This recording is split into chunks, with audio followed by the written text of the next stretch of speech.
J'adore regarder la télé. Jusqu'au plus loin que je me souvienne, j'ai toujours aimé ça. C'est un peu comme ma passion. C'est ridicule, vous me direz, mais vous vous méprenez. J'aime toutes les émissions, ainsi que toutes les chaînes. Ça en devient parfois difficile pour choisir mon programme. Cependant, il y a un type que je préfère plus que les autres.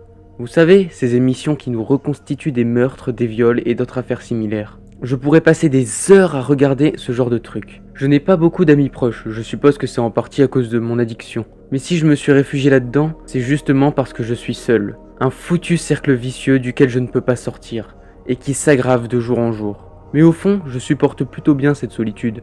Je m'y suis fait au fil des années. Quelquefois, il m'arrive d'inviter des connaissances chez moi, des personnes qui acceptent encore de faire partie de mon environnement social. Je leur propose donc à boire. Et après ça, c'est le moment de s'installer devant mon poste de télévision. C'est de loin l'instant que je préfère, lors de ces soirées chez moi avec des invités. Le programme débute. Un homme apparaît visiblement bourré, bien comme il faut. Il titube et on a du mal à comprendre ce qu'il raconte. Et puis, il rejoint une fille à l'autre bout de la salle dans laquelle il se trouve.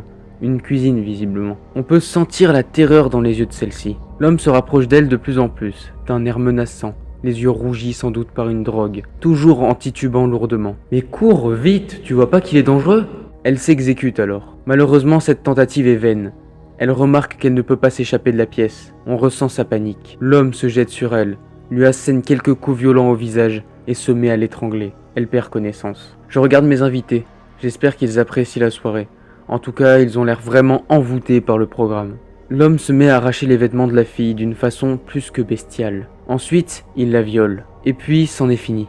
L'homme saisit un couteau qui traînait sur la table à proximité d'eux. Il égorge la fille. Son sang coule à flot, faisant une énorme tache sur le sol. Il regarde un instant le corps de la femme. Elle ne bouge plus. Il n'y a plus aucune once de vie en elle. Il se met à trembler et à regarder ses mains. Je crois apercevoir des larmes couler sur les joues de l'homme. « Tu regrettes ce que tu as fait ?»